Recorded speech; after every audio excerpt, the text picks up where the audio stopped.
Hello and welcome or welcome back. Hope y'all are doing all right. I'm doing okay. I'm just thankful to be off today. I'm thankful to just have a day. Today we're going to be in Mark chapter 8. But before I start, I want to put y'all onto something, okay? So I was asking, I'm like, why can't there be a coffee that I can get from the store? Not like Starbucks, not physically going to Starbucks or physically going to Dunkin', but like getting them in a can, you know what I mean? Which I know sounds kind of wrong, right? Coffee in a can, but whatever.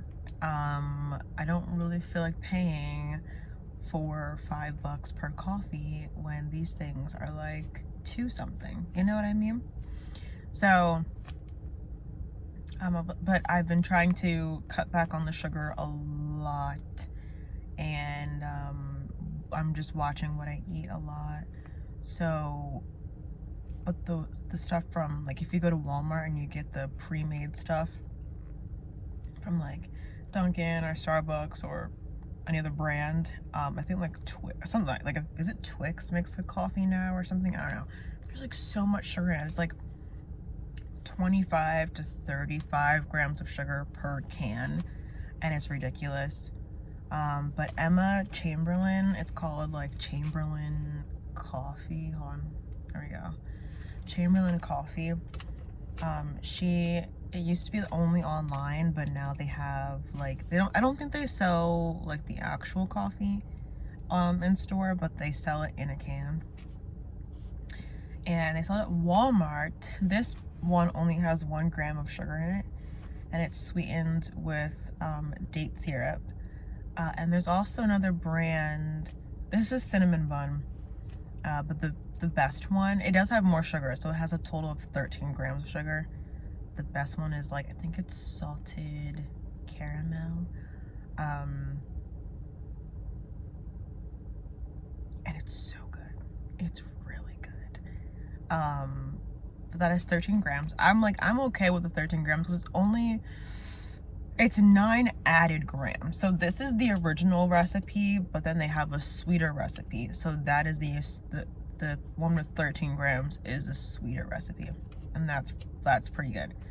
And then there's another brand. It's pink. I forget what the name of the brand is, but it has reishi and lion's mane mushroom, and it's some kind of latte. It's really good, really good.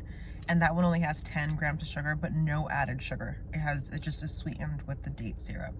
So there's no like it's like natural sugar. But this one only has 1 gram. So pick your poison. This one tastes more like coffee with like a cinnamon taste to it. But the other one has like less of a coffee taste. But obviously you can still taste coffee, but it's like a little bit sweeter. So anyways, that's all I had to say. A little announcement.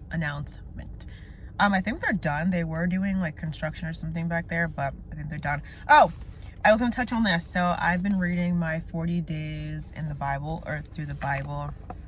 I had missed a couple days because I have been very exhausted. When I start to PMS, it takes over my life and I get really exhausted. And it's not like me trying to make excuses. It's literally like, it's to the point where I almost fall asleep while I'm driving. It's that bad. Like, I've had multiple times where I'm literally driving home from work and I'm literally about to fall asleep at the wheel. I have to, like, last night, it happened last night too. I was like, I had to keep moving. Sometimes I've had to pull over into parking lots to fall asleep, and then I'll go home because I'm like, it's so bad. I don't want anything to happen, but for the most part, I can kind of like keep I just move. I'll just do like random movements to kind of keep like while I'm driving, to keep myself awake, or I'll play music or something, but it is so bad. So I skipped like I think 2 days because when I got home from work and after I ate, I was like, oh my gosh, I was so tired. And I started reading, but I wasn't even comprehending what I was reading because I was just so exhausted. So, but this has been a really good book so far. So if anybody wants to pick it up, I got it from Target. And it has been really good. So we're in Mark chapter 8 right now, starting verse 1. I'm going to turn my car off in a little bit. I hate filming with my car on because of the sound, but it was just getting a little bit too cold in here, so I wanted to turn it on again. But this is titled, Jesus Feeds the 4,000. And it says, about this time, another large crowd had gathered, and the people ran out of food again. Jesus called his disciples and told them, I feel sorry for these people. They have been here with me for 3 days, and they have nothing left to eat. If I send them home hungry, they will faint along the way, for some of them have come a long distance. His disciples replied, how are we supposed to find enough food to feed them out here in the wilderness? Jesus asked, how much bread do you have? 7 loaves, they replied. So Jesus told all the people to sit down on the ground. Then he took the 7 loaves, thanked God for them, and broke them into pieces. He gave them to his disciples, who distributed the bread to the crowd. A few small fish were found, too. So Jesus also blessed these, and told the disciples to distribute them. They ate as much as they wanted. Afterward, the disciples picked up 7 large baskets of leftover food. There were about 4,000 men in the crowd that day, and Jesus sent them home after they had eaten. Immediately after this, he got into a boat with his disciples and crossed over the region of Dalmanutha.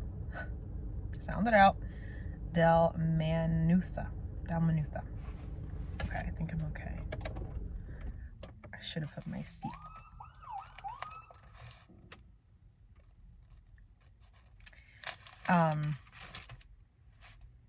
Oh my gosh, excuse me. Where am I? Okay, so that's the beginning of chapter 8. We stopped at what is happening? They're like, it's not real. I mean, those sirens are real, but there's like an ambulance behind me. I think they're just testing out the sirens.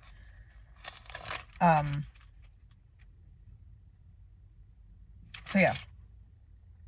But one thing is like, I love how the disciples ask, how are we supposed to find enough food to feed them out here in the wilderness? They're asking Jesus this, even though just 2 chapters back in chapter 6, I believe, we see Jesus perform the miracle of him feeding the 4,000. Or sorry, the 5,000. Sorry, this is the 4,000. But he fed even more last time. But yet they still are asking, where are we going to find food to feed them here in the wilderness? They're looking around at their situation. They're seeing barren land. They're in the wilderness. They're like, where are we going to get food from? Not even thinking like, we have the source right here in front of us, you know? And I was just thinking, like, it's so easy. And I've said this before, where it's super easy to judge the people in the Bible. We read these stories. It's so easy to look at these people and be like, how could you think like that? How could you question Jesus? How could you even doubt, How could you be like, where are we going to get food from? When he literally I don't want to say just performed this miracle, because I don't know how long of a time span, but these miracles are pretty hard to forget, I feel, when you're actually seeing it, especially when you're seeing it in person. So whether it was months or years, you know, it's like, it's pretty hard to forget, you know, Jesus literally feeding 5,000 people out of literally nothing. You know, but it's so easy to judge them and be like, how could you question that? How could you ask that question? How could they be so, you know, naive? Um, but, you know, we do the same exact thing, but just in different ways where, you know, like God gets us through different situations. He performs these miracles in our lives or gets us through these hard times, gets us through these hard trials that we go through. And then, you know, once we're out of it, excuse me, and then we get into another hard time or another trial in our lives, we're sitting asking the same question. You know, we're like, how are we going to get through this? How are we going to find the money to pay off this loan? You know, how am I going to be healed? How am I going to provide for my family when, you know, this? How am I going to do that? Like, you fill in the blank, and we ask ourselves, okay, I think this one's real.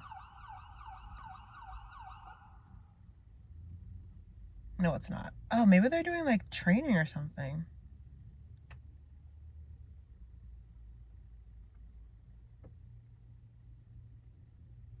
Sorry for them. I feel like there's always some kind of noise when I'm trying to do this.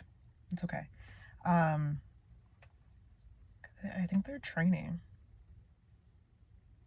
or something. I don't know. I've never seen these before.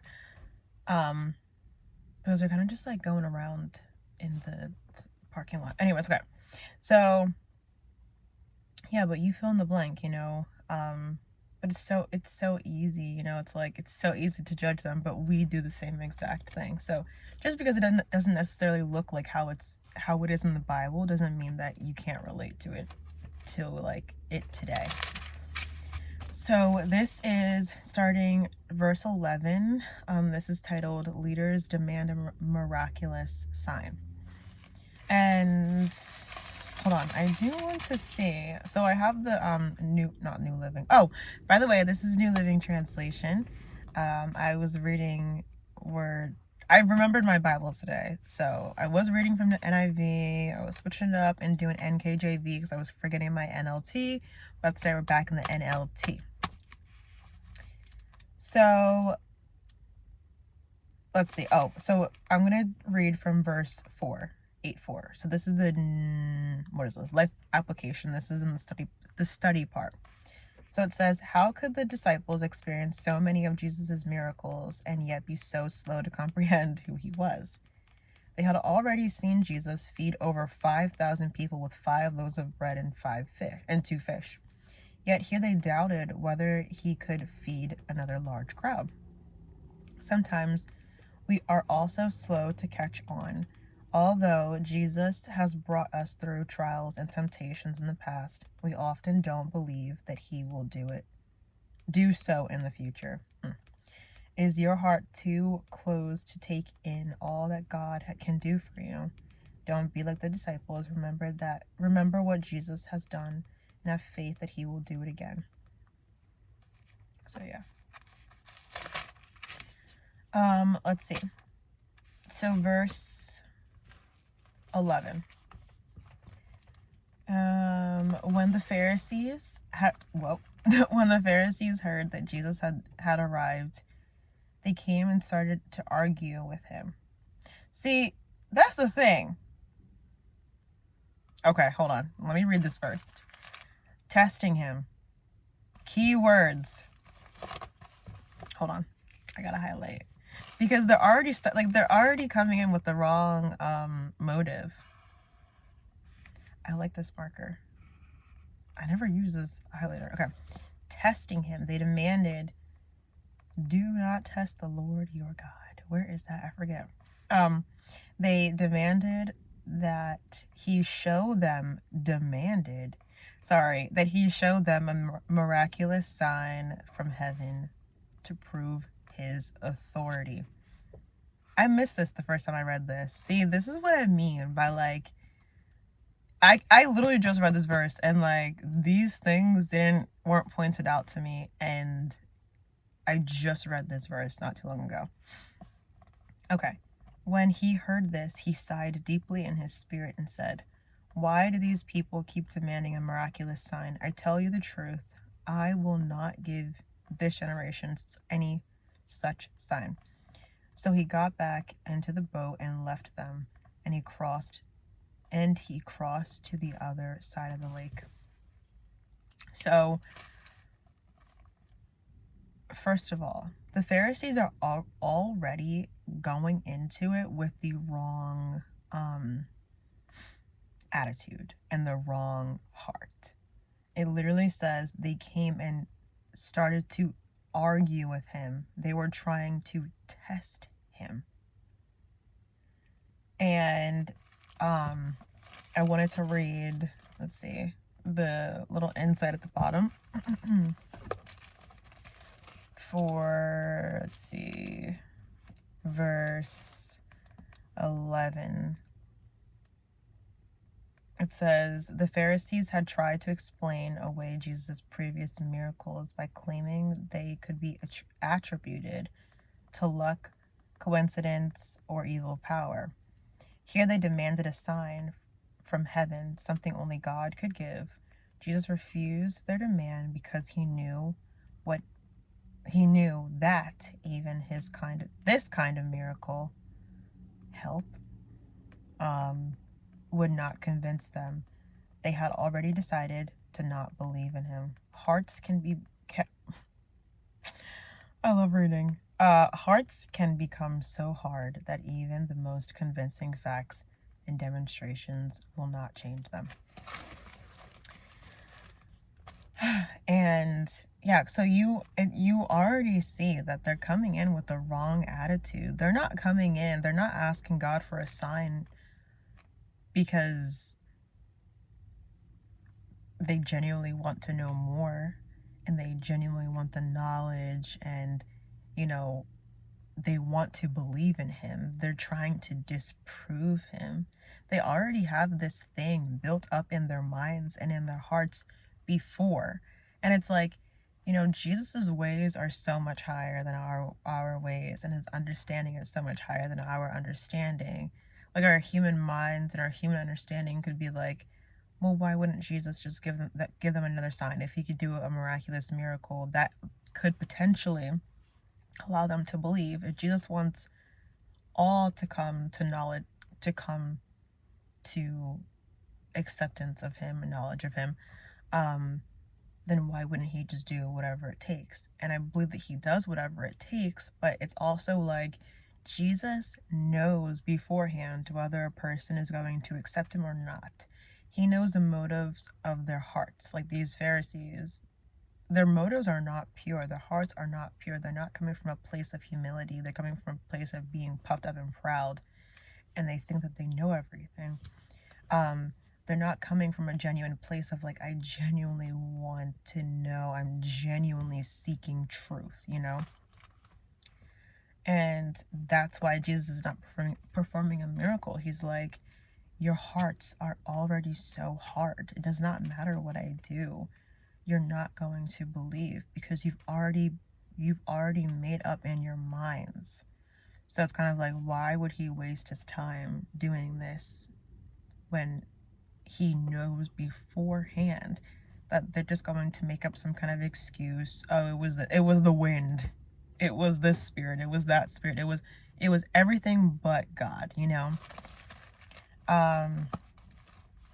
So they didn't actually say the wind, I was just saying that. But okay, so let's see. We're going to verse 14. This is the next part where it says Jesus warns against wrong teaching. But the disciples had forgotten to bring any food. They had only one loaf of bread with them in the boat, and they were crossing the lake. Jesus warned them, "Watch out, beware of the yeast of the Pharisees and of Herod."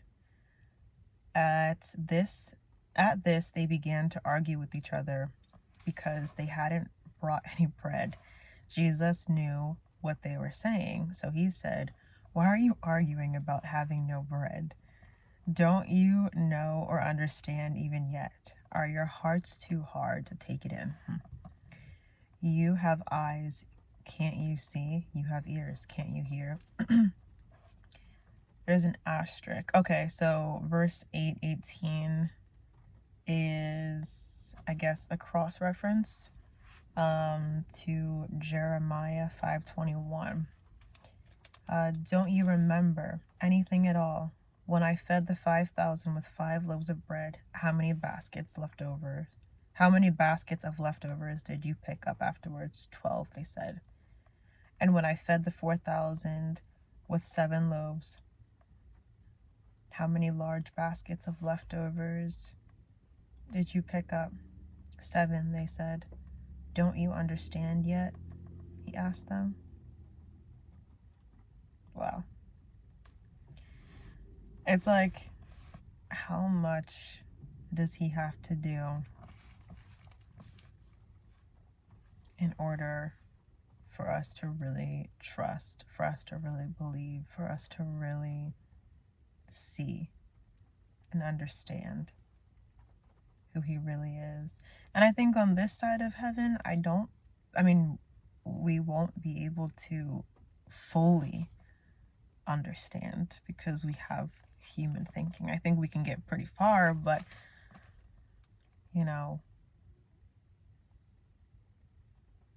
I don't think we can fully comprehend because of our human thinking and our limited thinking. But obviously we can ask God to, open our eyes, open our minds, and open our eyes. Did I say eyes already? Did I say eyes twice? Eyes, mind, ears, all of our senses, to be able to know him more, to experience him more, and to understand him more. Let's see if there's any insight at the bottom. Let's see. Oh, okay. I'll read 8:17 through 18. So Jesus rebuked the disciples to their hard hearts, which hindered their faith in God and his power. Today, those with hard hearts have a difficult time believing the same things. This causes them to come to conclusions like these. Poverty is always caused by laziness. Helping people who are poor only enables them. What?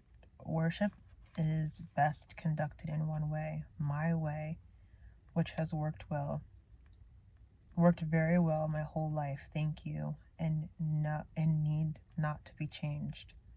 Jesus demanded, hard hearts caused this.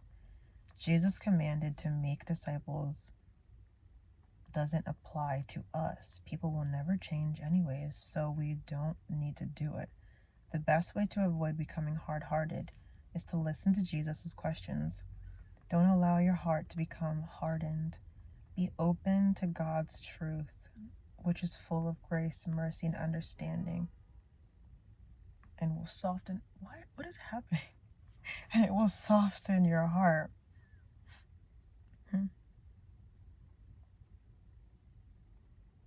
So yeah, and even Christians can have hard hearts. You can even have hard hearts after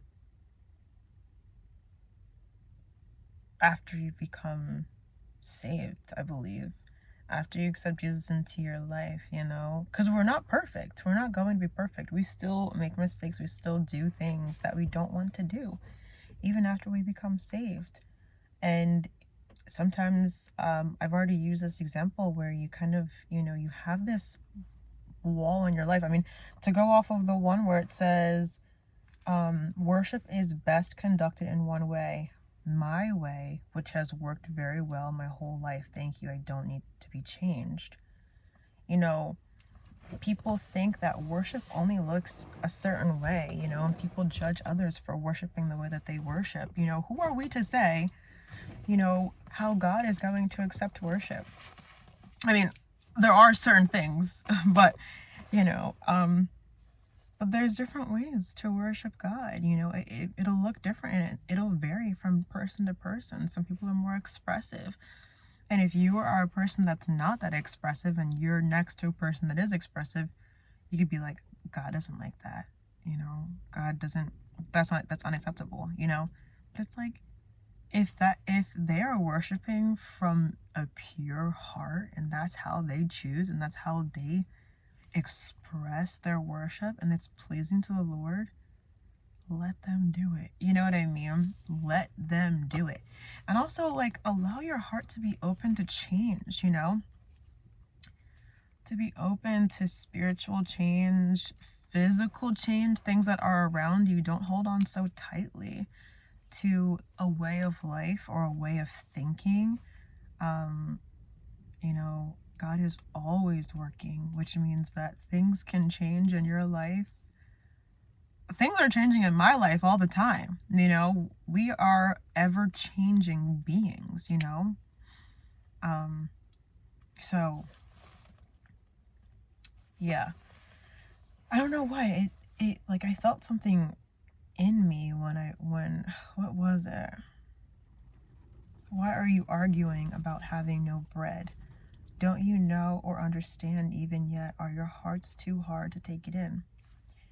Um, you have eyes, can't you see? You have ears, can't you hear? Don't you remember anything at all?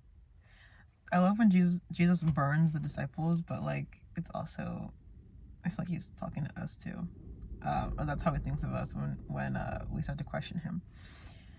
Oh my gosh, my stomach. When I fed the 5,000 with 5 loaves of bread, how many baskets?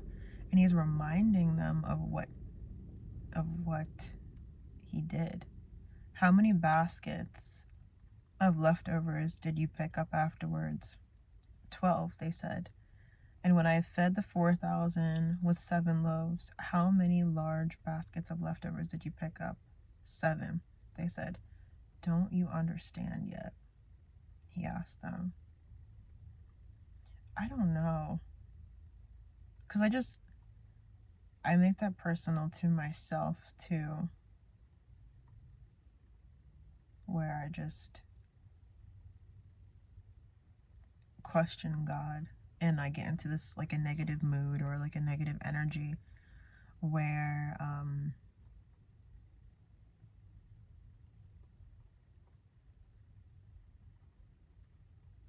I doubt, or like I said, I question. I'm like, if this is how it's going to be forever, and I make these statements with a period, not with a comma, but with a period, as if things are over, there's no hope, there's no chance of me this happening or that happening or whatever.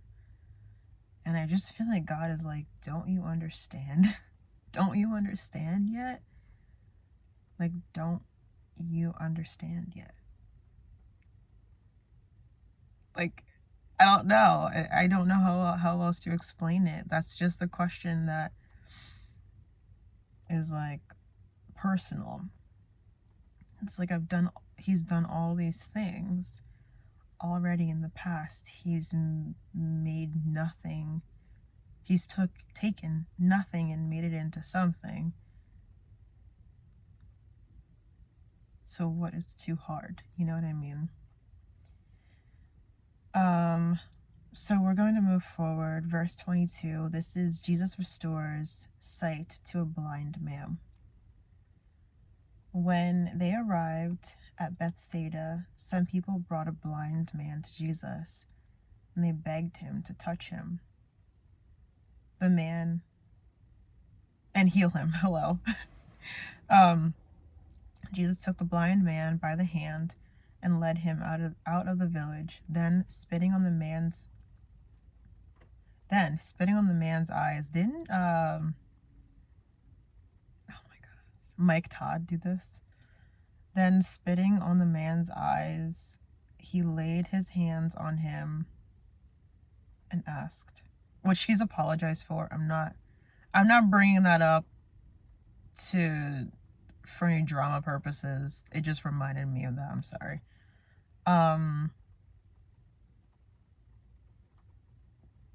Where am I?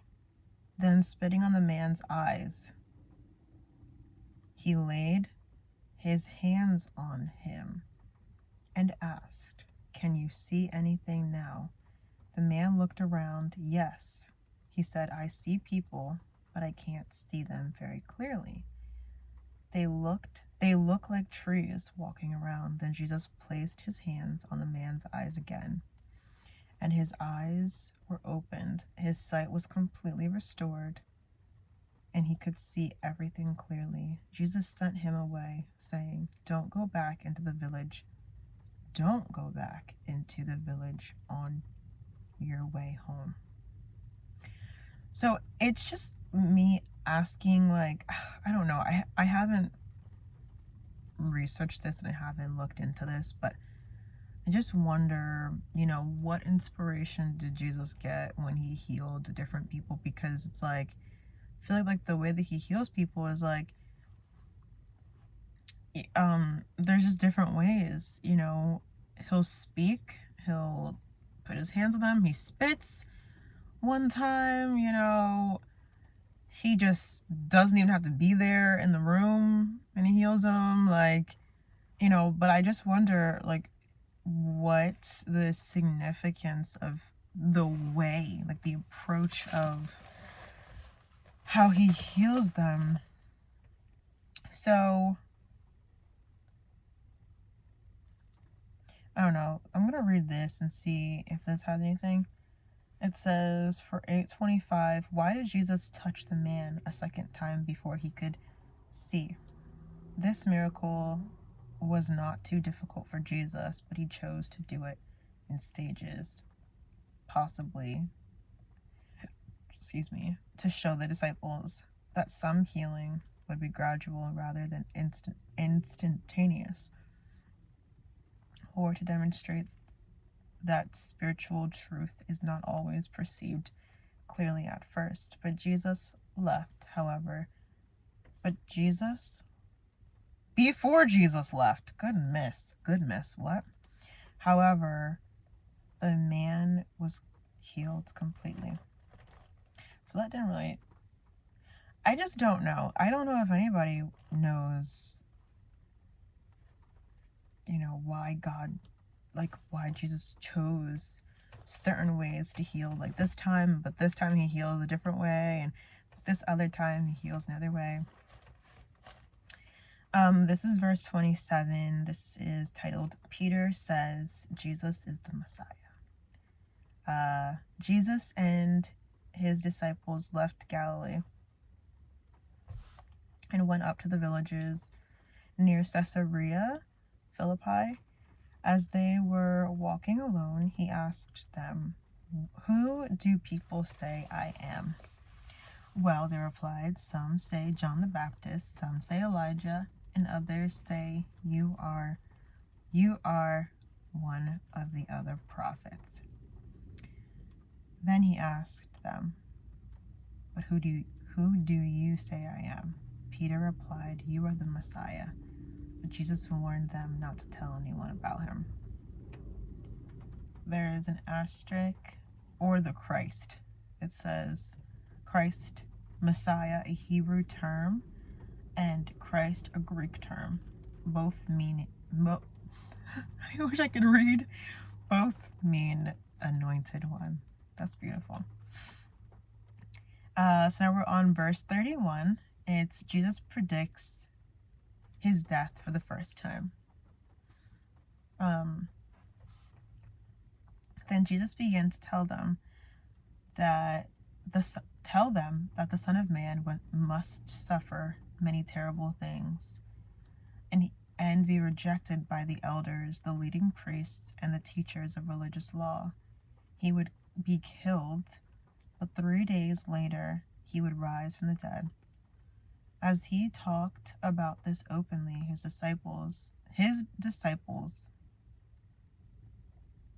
his disciples, Peter took him aside and began to reprimand him for saying such things. Jesus turned around and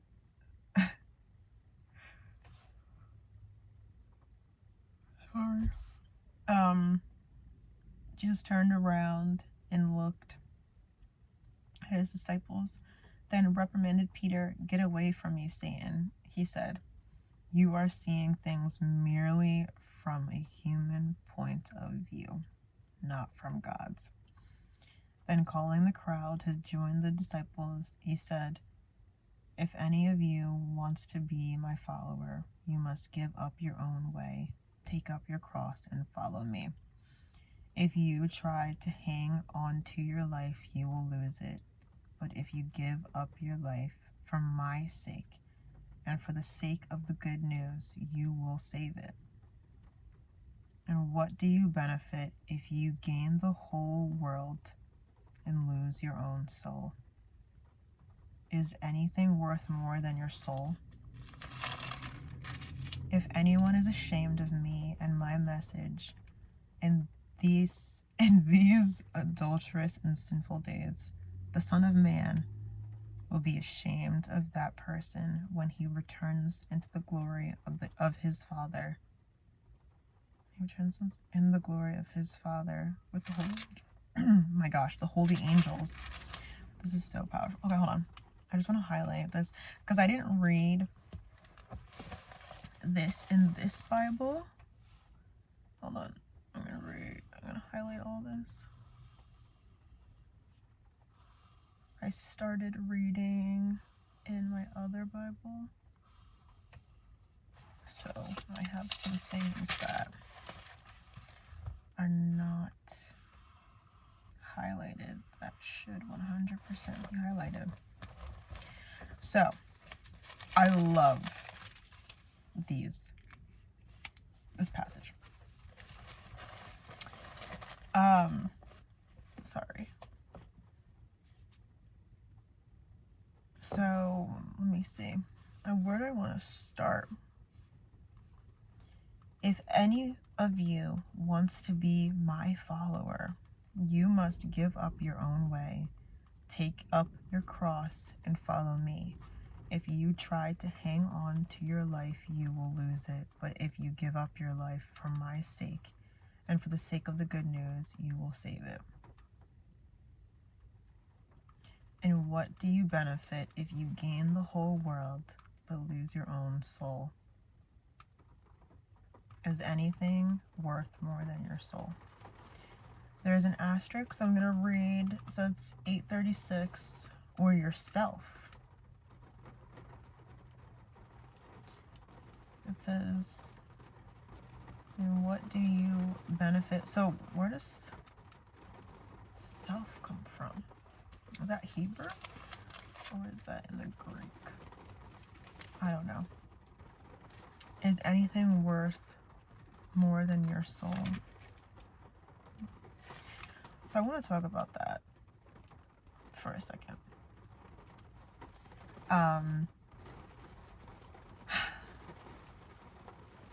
This is something that is so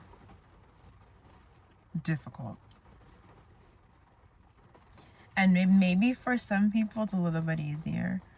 But I think for a lot it's very difficult. And I think because we live in this world that is it's a physical world. So like, you know, these, and also I guess societal norms. But we live in this world where it's so easy to get distracted. It's so easy to focus on the physical, you know, what we can physically see, what we can physically touch. And when we live in a world where it's like your status is so important, your job, the kind of car that you have, the money that you have, whether, you know, you have this or you have that, like that is how people judge you, you know. And especially those people that achieve that, those people that achieve, success.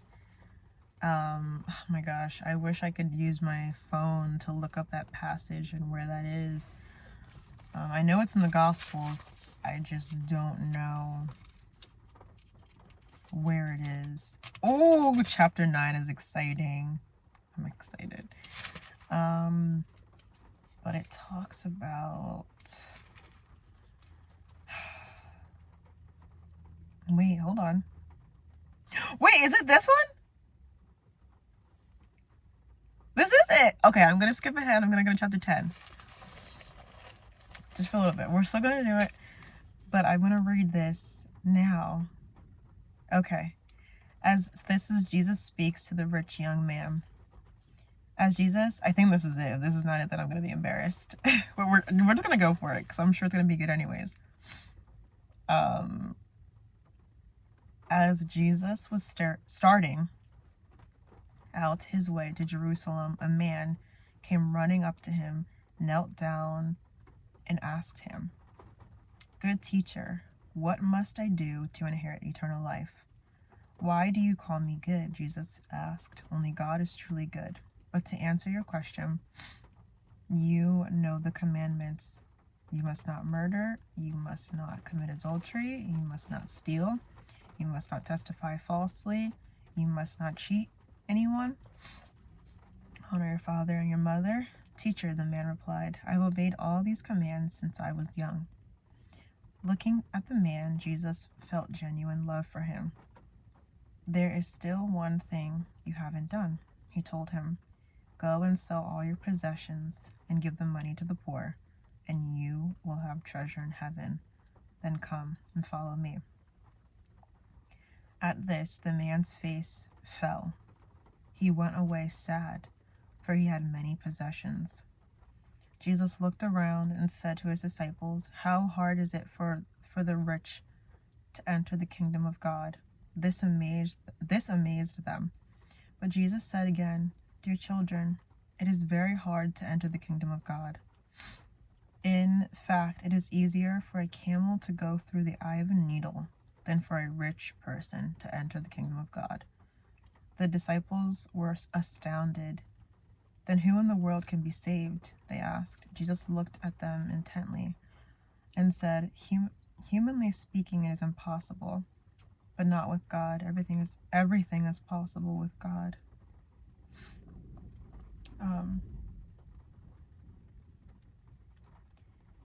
So that's what these verses are what reminded me of that passage. Let's see, hold on.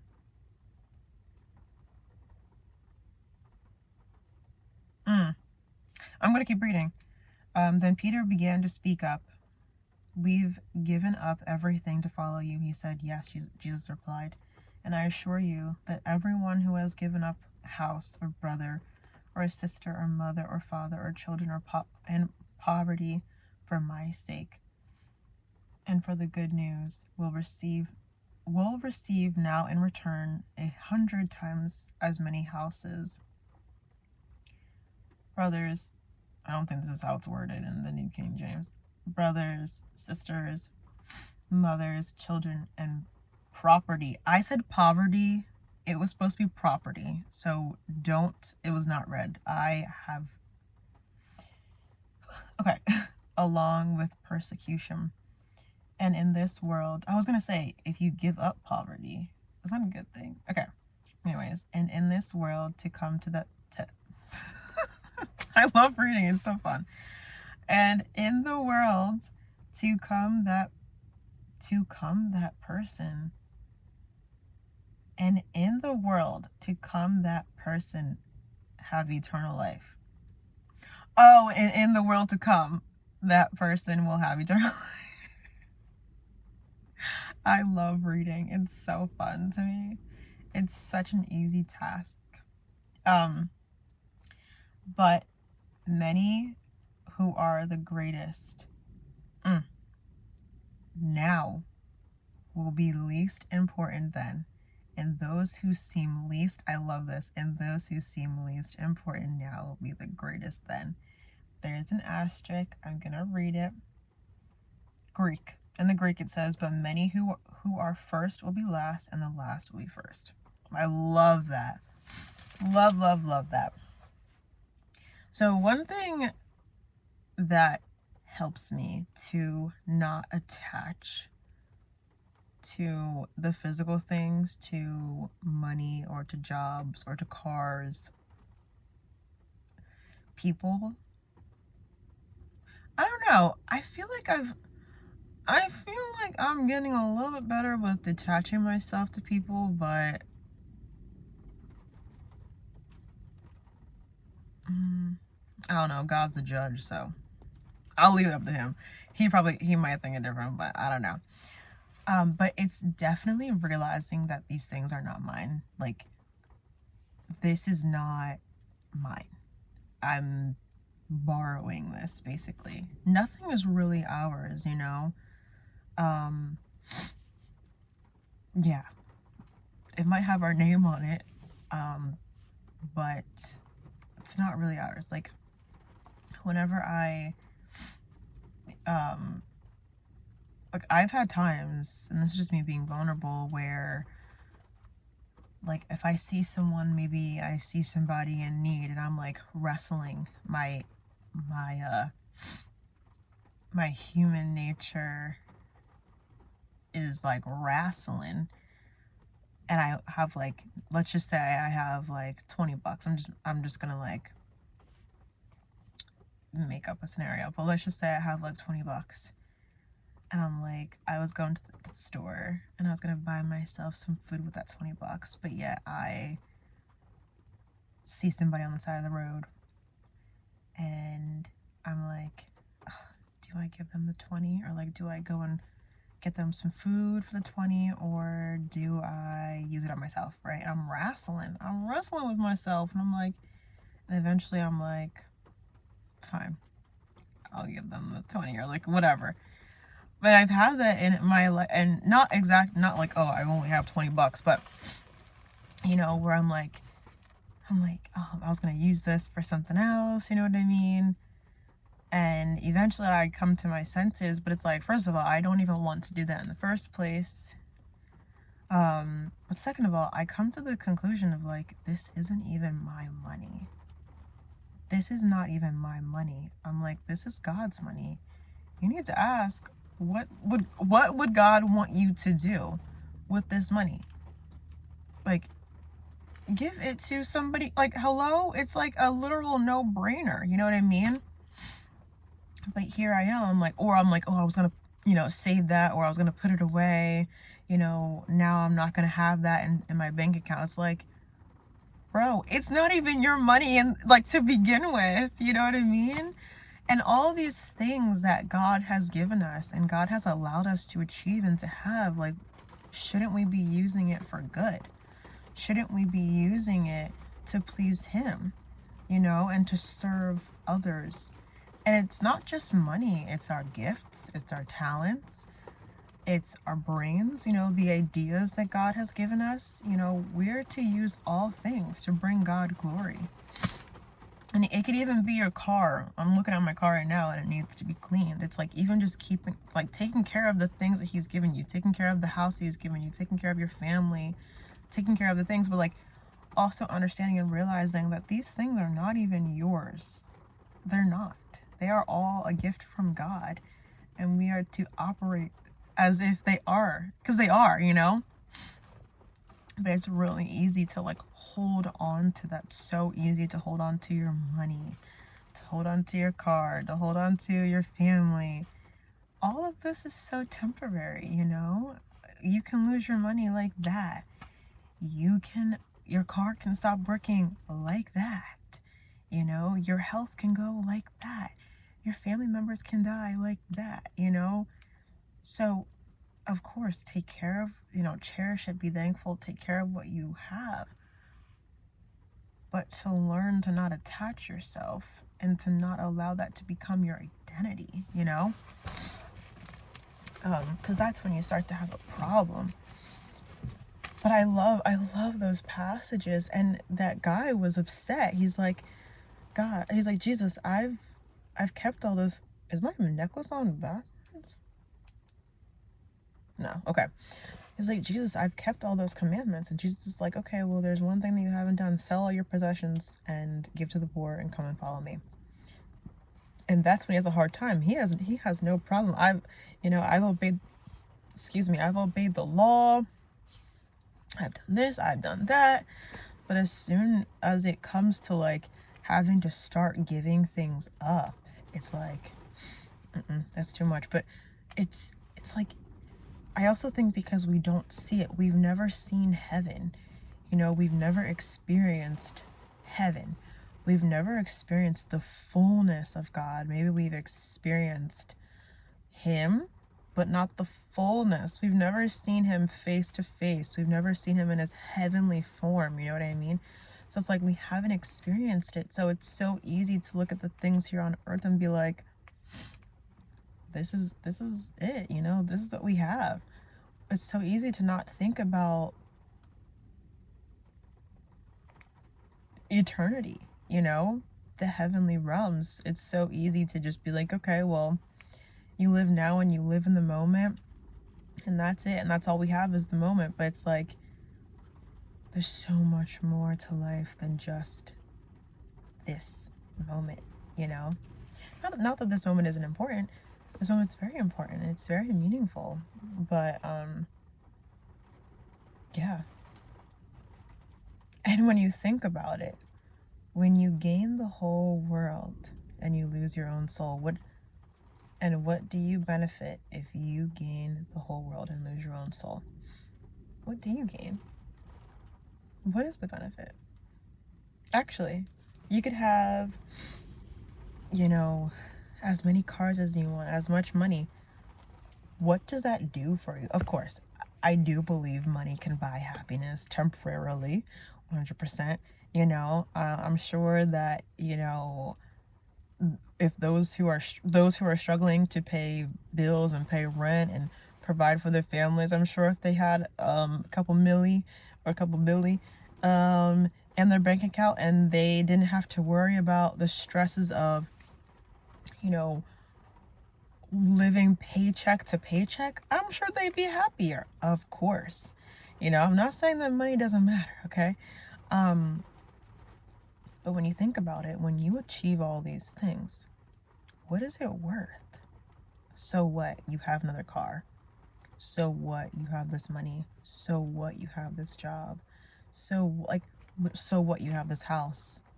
Who cares? Like, I don't know. Maybe just because I didn't really grow up in this material hungry household, and I don't know. It might just be in my personality. I don't care. Of course, I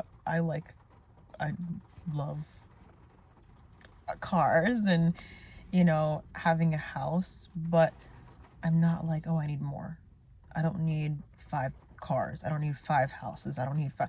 And it's like, really, it's like, that doesn't fill you up. That does not fill you up. That does not satisfy you. In fact, like, when I think about having all these things, I feel empty. And I don't even have all these things. I still feel empty. Like, when I just think about, oh my gosh, if I had all, and I'd be like, I would feel bad. I'd be like, I got all these cars and there's people with no cars.